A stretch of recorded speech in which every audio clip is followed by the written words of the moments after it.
A very good evening student, this is Pooja here. Welcome to e-commerce zone. चलिए हमारा जो आज topic है चैप्टर 2 इकोनॉमिक्स का वो है उत्पादन संभावना वक्र का खिसकाव या फिर स्लैश घुमाव। ये चीज़ ध्यान में रखना और थोड़ा केयरफुल रहना। जो ये खिसकाव है वो अलग है, घुमाव जो है वो अलग है, ठीक है। खिसकाव यानी कि शिफ्टिंग इंग्लिश में, घुमाव that is called rotation. Rotation दूसरे परिस्थिति के अनुसार होती है और शिफ्टिंग दूसरे परिस्थिति के अनुसार होती है। कौन सी परिस्थिति में शिफ्टिंग होता है, कौन सी परिस्थिति में रोटेशन होता है, वो आपको समझना है, ठीक है। तो टॉपिक स्टार्ट करने से पहले मैं बोलूँगी जो लोग स्टूडेंट फर्स्ट टाइम हमारे चैनल पर आए हो, सबसे पहले आप सब्सक्राइब कर लीजिए हमारे चैनल को और बेल आइकन पर प्रेस कर लीजिए, जिससे आपको फ़ायदा मिलेगा। लेटेस्ट अपडेट जो भी वीडियोज़ होंगे आपको उसकी नोटिफिकेशन मिल जाएगी, ठीक है। और जैसा कि अगर आप फर्स्ट टाइम हो तो उसके लिए टेंशन नहीं लेना है। आप हमारे जो ई कॉमर्स जोन है उसका प्लेलिस्ट में चले जाइए। प्लेलिस्ट में आपको सारा BMT है, इको है, अकाउंट है, स्पेशली फॉर क्लास 12। क्लास 12 का सारा आपको मिल जाएगा। जस्ट हमने स्टार्ट ही कर दिया है 1 मंथ से। और साथ ही साथ आपको इंग्लिश भी ग्रामर सेक्शन मिल जाएगा, फिगर ऑफ स्पीच हो गया या टाइम एंड टेंसेस जो है आपके, ठीक है। और next class I think so sir voice भी स्टार्ट करने जा रहे हैं, ठीक है। तो चलो अब टॉपिक स्टार्ट करते हैं। उत्पादन संभावना वक्र हमने पढ़ा, प्रोडक्शन पॉसिबिलिटी कर्व क्या है। अब कैसी ऐसी कुछ परिस्थिति उत्पन्न होगी जहाँ पे जो PPC है वो शिफ्टिंग करेगा। मतलब जो पहला जो कर्व है उसका, उस कर्व से वो कहीं पर क्या करेगा, शिफ्ट। जैसे कि मैं आपको समझाती हूँ सिंपल।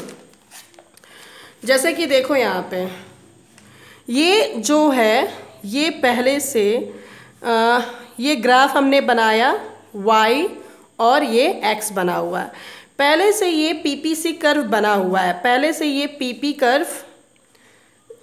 PPC कर्व यानी कि प्रोडक्शन पॉसिबिलिटी कर्व ये बना हुआ है। अब स्थिति क्या होगी, ये जो लाइन है, ये जो कर्व है वो या तो इधर चली जाएगी किसी कारणवश, वो क्या है वो हम पढ़ेंगे, या तो वो ओरिजिन के यहाँ से ये खिसक कर यहाँ आ जाएगी किसी कारणवश, या फिर ये जो लाइन है ये या तो ऊपर की ओर खिसक के चली जाएगी किसी कारणवश, ठीक है ना। तो उसी चीज़ को पढ़ना है, क्या कारण है जिसके चलते ये जो है शिफ्टिंग करता है। रोटेशन भी क्या कारण है बताती हूँ। चलो आगे इसको आज ये टॉपिक कंप्लीट कर देंगे, ठीक है।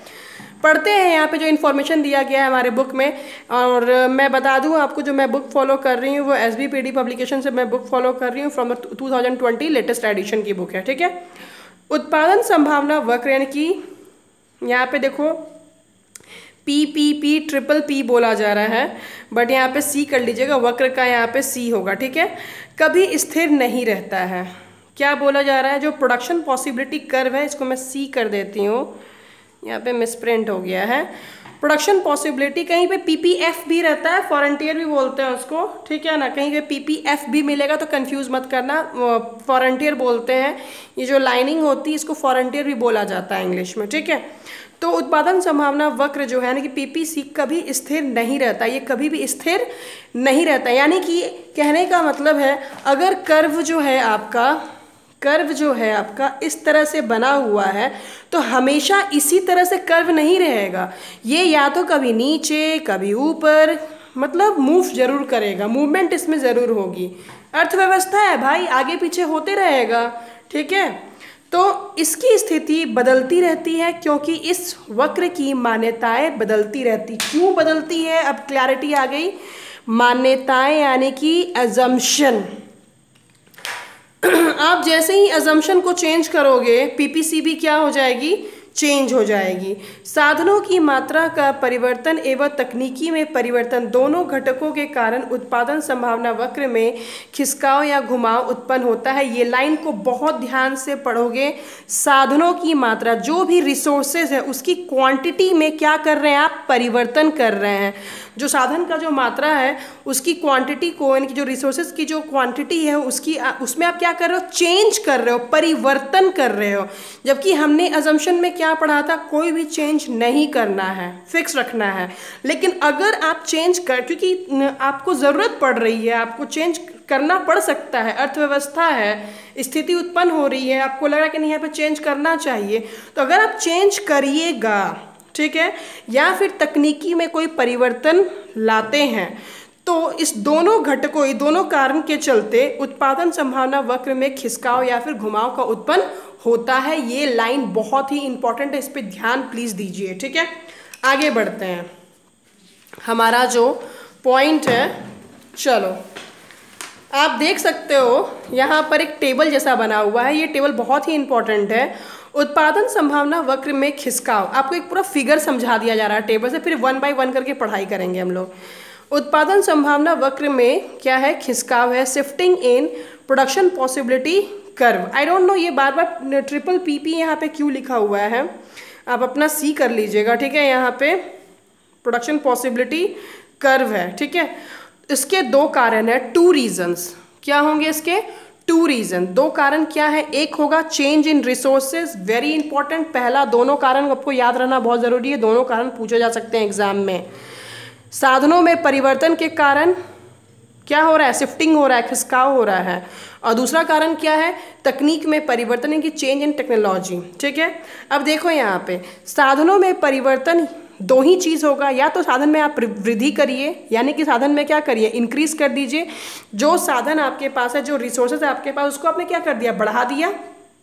ठीक है, आपने जो लैंड है उसको बढ़ा दिया, श्रम को आपने बढ़ा दिया, आपने पूंजी को क्या कर दिया, बढ़ा दिया। ठीक है, या फिर दूसरा हो सकता है कि कमी, यानी कि साधन को आपने क्या कर दिया, कम कर दिया। यही काम कर सकते हैं ना साधन के साथ, या घटा सकते हैं तो बढ़ा सकते हैं। राइट, पहला point clear, change in resources. दूसरा पॉइंट है तकनीक में परिवर्तन, चेंज इन टेक्नोलॉजी। अब देखो यहाँ पे 3 पॉइंट है, बी केयरफुल, ध्यान से देखोगे इसको। वस्तु X के लिए अधिक कुशल तकनीक, more efficient techniques for goods X। आपके सामने 2 गुड्स है, X और Y 2 गुड्स है, लेकिन आप कर क्या रहे हैं, सिर्फ एक वस्तु के लिए आप बहुत बेहतर तकनीक का इस्तेमाल कर रहे हैं। ध्यान देना इस वर्ड को, X जो वस्तु है उस पर आप तकनीक बेहतर इस्तेमाल कर रहे हैं, Y के लिए नहीं कर रहे हैं। तो कॉमन सेंस यहाँ पे लगाओ, अगर X पर हम बेस्ट टेक्नोलॉजी लगाते हैं तो मेरी प्रोडक्शन ज़्यादा किसकी होगी, X की होगी। राइट, कम होगी Y की। उसी तरह से Y जो वस्तु है उसके लिए अधिक कुशल तकनीक, यानी कि more efficient technique for goods Y के लिए यूज़ कर रहे हैं। अब यहाँ पर X के लिए कर रहे थे, यहाँ पे किसके लिए कर रहे हैं, सिर्फ Y के लिए कर रहे हैं। अगर आप सिर्फ Y पे बेटर और बेस्ट टेक्निक आप इस्तेमाल करोगे, एफिशिएंट टेक्निक आप इस्तेमाल करोगे, तो ऑब्वियसली यहाँ पर है कि Y का प्रोडक्शन ज़्यादा होगा, X का कम होगा। ठीक है, एंड द लास्ट हियर, दोनों वस्तुएं यानी कि X और Y, देखो यहाँ पे दोनों वस्तु, यहाँ पे क्या हो गया, दोनों वस्तु X तथा Y के लिए अधिक कुशल तकनीक, यानी कि more efficient technique for both goods X and Y। आप यहाँ पे जो टेक्निकल, जो भी टेक्निक यूज़ कर रहे हैं, जो भी तकनीकी लगा रहे हैं, वो दोनों के लिए लगा रहे हैं, X के लिए भी लगा रहे हैं और Y के लिए लगा रहे हैं। तो ऑब्वियसली यहाँ पे X का ही प्रोडक्शन ज़्यादा होगा और Y का ही प्रोडक्शन क्या होगा, ज़्यादा होगा। अब चलो एक एक करके पढ़ते हैं ग्राफ को लेके, बिकॉज एग्जाम में माय डियर स्टूडेंट ग्राफ बहुत इंपॉर्टेंट है। ग्राफ बहुत ही आसान है, समझा दूंगी मैं, समझ में आराम से आ जाएगा, बस ध्यान से देखोगे, कुछ भी नहीं है। क्योंकि किताब में ये ग्राफ आपको बना बनाए दिख जाता है तो आप सोचते हो कि क्या है, ये कौन सी चिड़िया है। ठीक है, देखो यहाँ पर सबसे पहला नंबर ए, साधनों में वृद्धि। आप यहाँ पे जो टॉपिक हमारा है साधनों में परिवर्तन की चेंज में रिसोर्सेज, उसमें आपको 2 पॉइंट पढ़ना है, एक साधनों में वृद्धि और दूसरा साधनों की कमी। तो आप अपने माइंड में पहले सेटअप कर लीजिए कि हमारा जो पहले से पहला पॉइंट, ध्यान से सुनना मेरी बातों को, ठीक है, क्योंकि इन चीज़ों को मैं बोर्ड पर डिस्कस नहीं करूँगी। मैं एक्चुअली डिस्कस जो करूँगी वो अपॉर्चुनिटी कर्व और मार्जिनल के बारे में डिस्कस करने वाली हूँ। वो सब इंपॉर्टेंट है मेरे लिए, ये भी इंपॉर्टेंट है, लेकिन यहाँ पे जब क्लियर हो गया तो इसके लिए स्पेशली हम बोर्ड पे थोड़ी काम करेंगे। देखो यहाँ पे ये x है, y है। मैं फिर से बोलूँगी, क्लास 9 10th में आपने कोऑर्डिनेट ज्योमेट्री पढ़ा होगा, निर्देशांक ज्यामिति पढ़ा है, बस उसी तरह से ग्राफ बनाना है जो हम लोग, ये आपने पढ़ा होगा, ठीक है ना, ये आपने पढ़ा होगा, मैं मान के चल रही हूँ। यहाँ पे ये y है, ये x है, ये y डैश है और यहाँ पे ये x डैश है, ये आप पढ़े होंगे। ये सारा आपका क्या रहता है, ये क्या रहता है, प्लस में रहता है, ये सारा इधर क्या में रहता है, माइनस में रहता है, ये सब क्या में रहता है, माइनस में रहता है, आपको पता होगा। ठीक है, तो हम जो इकोनॉमिक्स में ग्राफ यूज़ कर रहे हैं, अभी जो यूज़ कर रहे हैं, वो सिर्फ ये वाला लाइन को मैं यूज़ कर रही हूँ। जो मैं पेन से जो डार्क कर रही हूँ ना, मैं जो भी ग्राफ यूज़ कर रही हूँ सिर्फ इस पार्ट को मैं इस्तेमाल कर रही हूँ। समझ में आ रही है बात? ठीक है, चलो अब इधर आते हैं। देखो यहाँ पर मैंने ओ ले लिया, ओरिजिन अपना, ये आपको लेना है। ठीक है, एग्जाम में मैं बोलूँगी आप हमेशा इस तरह से काम करना सीखो, और एग्जाम में please don't use pen while making a graph. जब आप ग्राफ बनाइएगा तो कृपया करके आप पेन का इस्तेमाल नहीं करोगे, पेंसिल का इस्तेमाल करोगे, ज़्यादा बेहतर है। ठीक है, और स्केल तो एकदम 100% यूज़ करना। स्केल आपका अपना पर्सनल होना चाहिए। देखो एग्ज़ाम में आप जब डेरिवेट करोगे तो इस तरह से डेरिवेट करोगे, हमेशा याद रखिएगा। किताब में क्या होता है, बस ऐसे करके ऐसे कर देते हैं। आपको एग्ज़ाम में ऐसे काम करना, यहाँ पे लिखना है 0। ठीक है, अब देखिए यहाँ पे मैंने 1 2 3 तो कुछ लिखा नहीं है।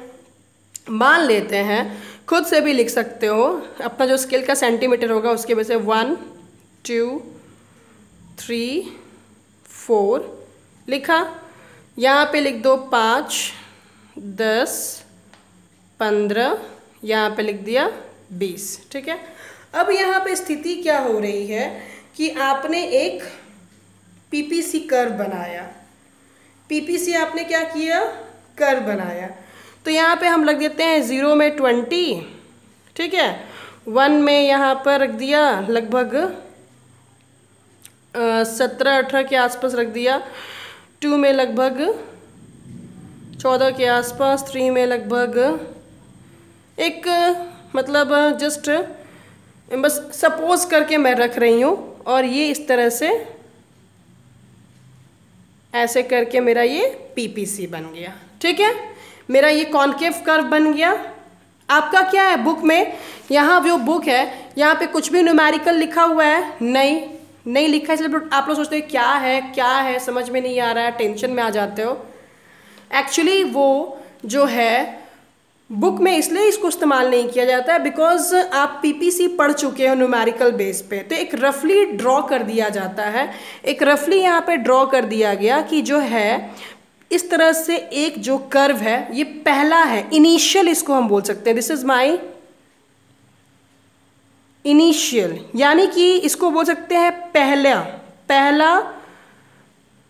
कर्व है। ये जो मेरा है ये क्या है, पहला कर्व है। ये पहला मेरा कर्व पहले से स्थिति में थी। ये मेरी जो अर्थव्यवस्था मेरी जो चल रही थी उसमें हमने ये प्रोडक्शन पहले किया था, तो हमारा ये कर्व इस तरह से बना हुआ था। अब क्या हुआ कि जो भी प्रोडक्शन हमने किया था, जो भी हमारा स्थिति था वाई और गुड्स एक्स का गुड्स का जो भी स्थिति परिस्थिति था, अब इसी में हम क्या कर रहे हैं, चेंज कर रहे हैं। क्या चीज़ को आप चेंज कर रहे हो? आप चेंज कर रहे हो किस चीज़ को? रिसोर्सेज को आप चेंज कर रहे हो। तो क्या कर रहे हो रिसोर्सेज में? रिसोर्सेज जो है उसमें आप वृद्धि कर रहे हो, बढ़ा रहे हो। तो जब वृद्धि करोगे, जब आप वृद्धि करिएगा, चलिए हम इसी ग्राफ पे काम कर रहे हैं। जब आप वृद्धि करिएगा तो पहले तो मेरा ये था, पहले मेरा ये बना हुआ था। अब क्या हो गया, जब वृद्धि करोगे तो ये जो कर्व है ये क्या होगा, ऊपर की ओर जाएगी, खिसकेगी, ऊपर जाएगा, मतलब और भी एरिया लेगा यहाँ पर, क्योंकि प्रोडक्शन क्या हो रहा है, ज़्यादा हो रहा है ना। तो यही जो कर्व है ये क्या हो जाएगा, ऊपर की ओर खिसक के, ऊपर की ओर ऐसे खिसक कर चली जाएगी, ऊपर की ओर चली जाएगी। समझ में आ रही है बात? मैं फिर से फ्रेशली क्यों बना के दिखा देती हूँ। जैसे कि आपका पहले से ये कर्व था, ठीक है, ये मेरा y था, ये मेरा x है। अब हमने परिवर्तन किया अपने साधन में, हमारा साधन क्या हो गया, बढ़ गया। तो ये जो कर्व है, यही कर्व खिसक कर, उठकर कहाँ चली जाएगी, ऊपर की ओर चली जाएगी। बस। तो ग्राफ, आप एक्चुअली ग्राफ बना रहे हो ना, तो आपको पुराना वाला भी दिखाना होगा और जो नया खिसक कर गया है वो भी दिखाना है। बस इसी चीज़ को यहाँ पर दिखाया जा रहा है और कुछ नहीं है। चलो पढ़ते हैं इसको। रिसोर्सेज गेट इंक्रीज, साधनों में वृद्धि के कारण दोनों वस्तु यानी कि x तथा y, क्योंकि आप तो जो साधन बढ़ाए हैं वो तो दोनों वस्तु पे बढ़ाए हैं, तो ऑब्वियसली x और y दोनों के ऊपर, दोनों का जो उत्पादन होगा वो क्या होगा, अधिक हो जाएगा। एकदम संभवतः अधिक होना है, क्योंकि आपने पर्टिकुलर y और x के लिए साधन तो नहीं ना बढ़ाया था, आपने दोनों के लिए बढ़ा दिया। तो साधनों में वृद्धि के कारण दोनों वस्तुओं यानी कि x तथा y का उत्पादन अधिक करना संभव हो पाता है और परिणाम स्वरूप उत्पादन संभावना वक्र अपनी मूल स्थिति से, पहले इसकी मूल स्थिति क्या था, पीपी इसका मूल स्थिति था। ये जो पीपी जो लाइन आप देख रहे हो ये इसकी मूल स्थिति थी, पुरानी स्थिति थी। अब ये अपनी मूल स्थिति से दाई यानी कि राइट, ये जो ऊपर की ओर जा रही है इसको क्या बोलेंगे, दायां, इंग्लिश में क्या बोलेंगे, राइट, राइट और खिसक जाता है। यानी कि पहले जो स्थिति थी वो P और P यहाँ पर था, तो ये जो PP कर्व है ये क्या हो गया, P1 पर खिसक कर चला जाता है एट द राइट साइड। समझ में आ रही है बात, और कुछ नहीं है, नथिंग इज दिस। बस आप यही देखो यहाँ पे, देखो यहाँ पे गिवन रिसोर्सेज और एट इंक्रीज रिसोर्सेज, जो पहले के सिचुएशन में था, एट अ गिवन रिसोर्सेज जो पहले सिचुएशन में था, उसके चलते क्या हो गया, यहाँ पर था, और जैसे ही रिसोर्सेज को आपने इंक्रीज किया तो यही जो लाइन है, ये जो लाइन है ये खिसक कर ऊपर की ओर चली जाती है। ठीक है, आई थिंक सो आपको चीज़ें अच्छे से क्लियर दिख रही होगी। चलो आगे क्या बोलता है, चित्र 2 में, यानी कि जो चित्र क्या है, ये चित्र 2 है आपका। एक बार थोड़ा सा मैं ना सेटअप करती हूँ आगे पीछे और अच्छे से आ जाए।